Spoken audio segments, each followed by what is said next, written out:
Solidarity, comrades, and shalom. Good morning, good afternoon, good evening.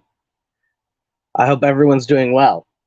Now, I did have the other video planned called Faith of the Toilers, but I want to do a little bit more prep before I get to that, so that'll be coming hopefully on Friday. That's when I have it scheduled. But today I'm going to talk about something that I've mentioned before, but I really want to focus on. And that is, well, as the title says, the Curse of Perpetual War. And, well, what am I referencing when I say the Curse of Perpetual War? I'm referencing the modern Maoist movements, specifically in Turkey, India, and the Philippines, as well as Peru to a lesser extent. And what I'm going to say is not going to make any Maoists happy, but it's just a fact of the matter. And this is reports from me from the one I know the most about are the Naxalites, and this is due to having a lot of Indian comrades who have taught me a lot about what's the situation in India, including Comrade Siraj. And the main complaint from the masses of India, and specifically the peasantry with the Naxalites, is they put people, specifically peasants, into a state of perpetual war. Perpetual war that these peasants did not ask for. Now, you'll have the justification from the Maoists saying that they're doing a people's war, a protracted people's war. And I'm going to argue with this a little bit. They base their protracted people's war on Mao's tactics in China.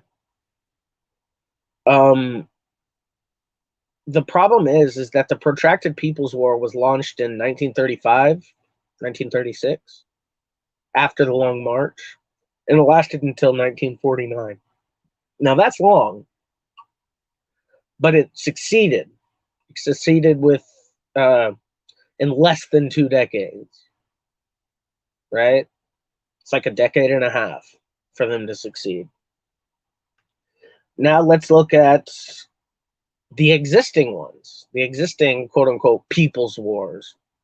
How long have they lasted? Well, both the Naxalites and the Philippines, the Philippine communists, Maoists, started in the 60s. The Filipino Maoists in 1964, and the Naxalites in 1967. So these are 70 plus years. 70 plus years. And another thing is the difference between what Mao did and what these Maoists don't seem to recognize is that it was a people's war in China. Where are the people? Where's the mass support in these places where these Maoists are doing wanton violence? Who supports them? A very, very, very small percentage of the masses, which isn't the masses. These Maoists have decided, not the masses, the Maoists decided it's time for war. It wasn't the people who decided, it was the Maoists.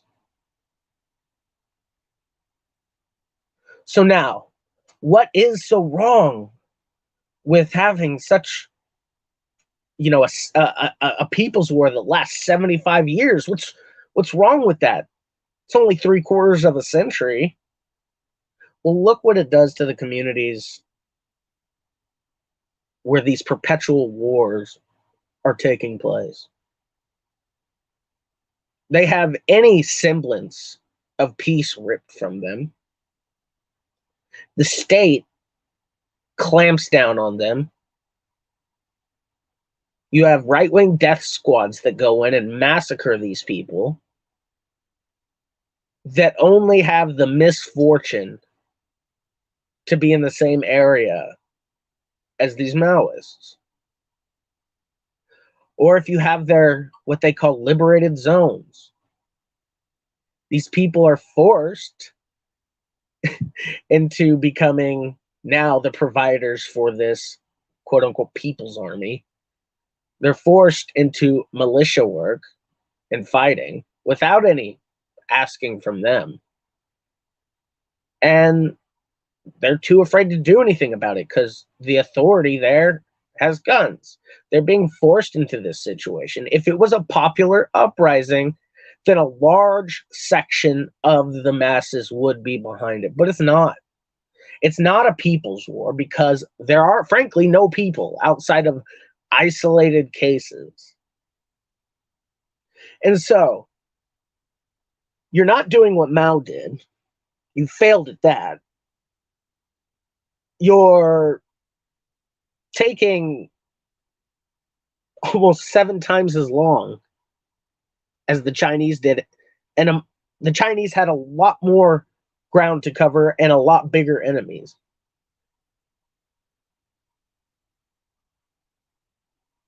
And you have not won the support of anyone except for a small section that, frankly, are forced to support you at their own peril, or else be called counter-revolutionaries. We know how that worked out in Peru.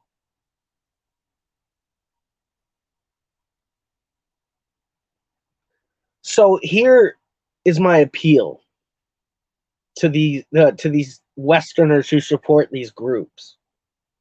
Instead of listening to a tiny microsection of that society that has extremely violent views, why don't you look and see what the masses of that country want? Because it certainly isn't a 75-year-long war.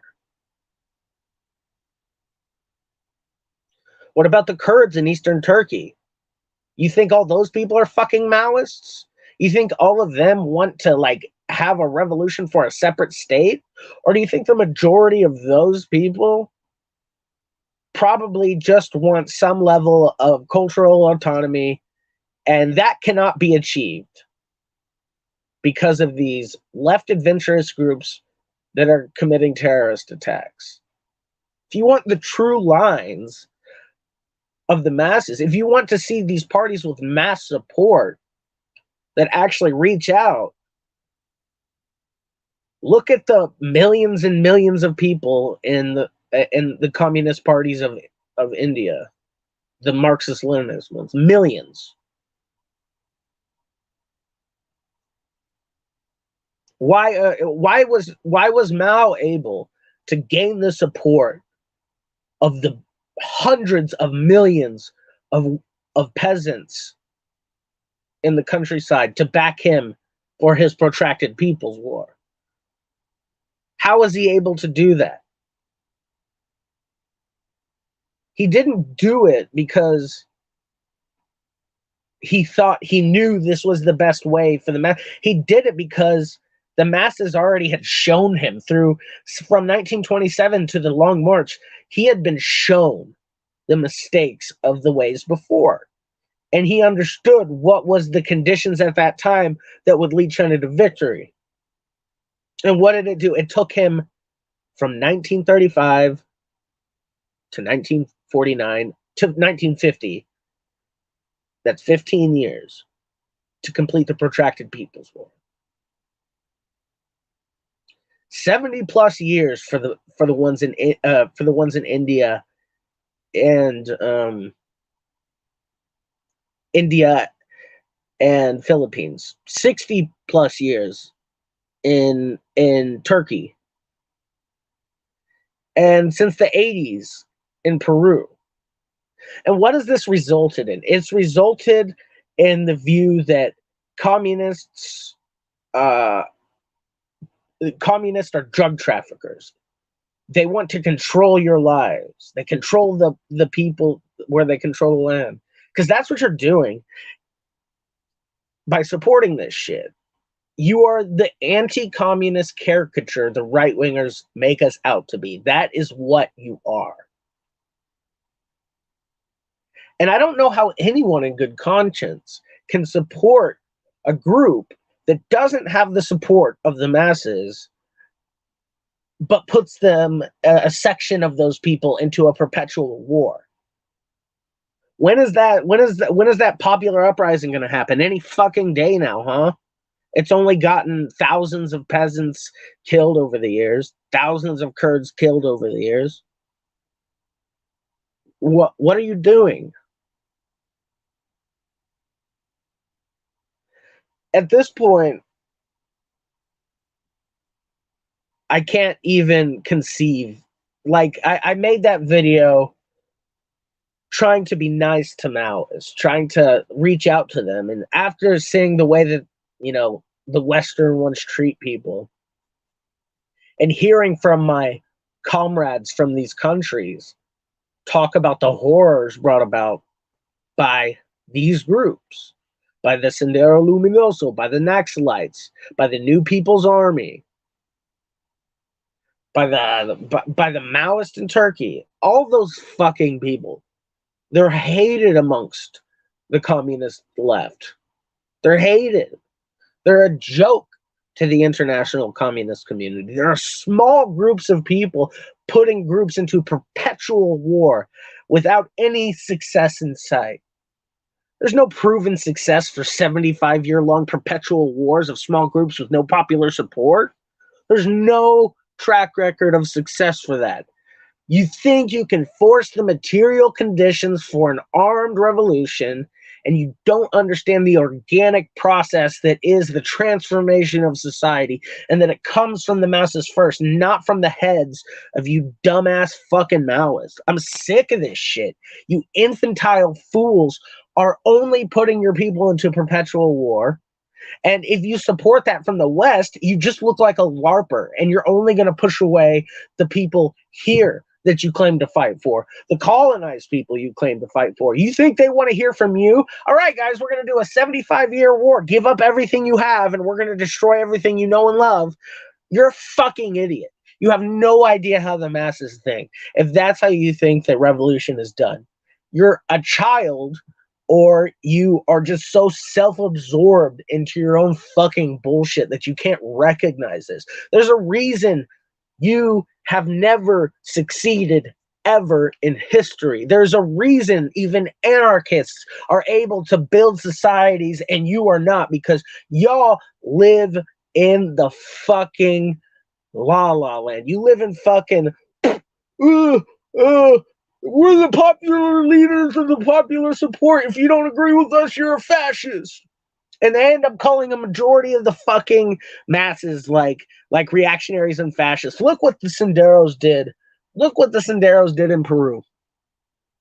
They did it to the Renderos, which were peasant groups who were trying to defend their fucking villages from these psychopaths who would fucking nail dogs to crosses and shit, and that would fucking come and massacre their villages. Like, these people are fucking insane. And look at the president. He was a Rendero. You think Pedro Castillo, a Rendero, you think he is some fascist? The dude's a fucking militant anti-imperialist. You are just so far up your own ass that you don't understand that you think it's okay. You think it's okay to become narco-trafficking, perpetual war giving, village killing lunatics who have no support from the people outside of a small section who I reckon are being coerced on it at the end of a fucking barrel. I'm sick of you fucking people. You don't care about the masses. You're so anti-human. You don't care about that shit at all. You don't care about that shit at all. All you want to do is have your fucking power fantasy about being a fucking hero that saves the revolution, you fucking weirdo LARPers. God damn. And the ones in the third world, they're not LARPers. They're just violent fucking terrorists. and narco traffickers, borderline putting peasants into slave conditions, forcing them and conscripting them into fighting. They didn't ask for their permission. And this is the curse of perpetual war on the masses. Not only does it bring violence and despair, but it also is a counter-revolutionary act that protects any progress that comes out of the masses organically. And it sows distrust between anyone who calls themselves a communist and the masses. And if you really want to succeed, you need to understand that success is the vindication of your ideas. And y'all have never succeeded for a reason, because your ideas are incorrect. I'm going to leave this off with a quote from Mao Zedong. Where do correct ideas come from? Do they drop from the skies? No. Are they innate in the mind? No. They come from social practice and from it alone. Solidarity and shalom, y'all.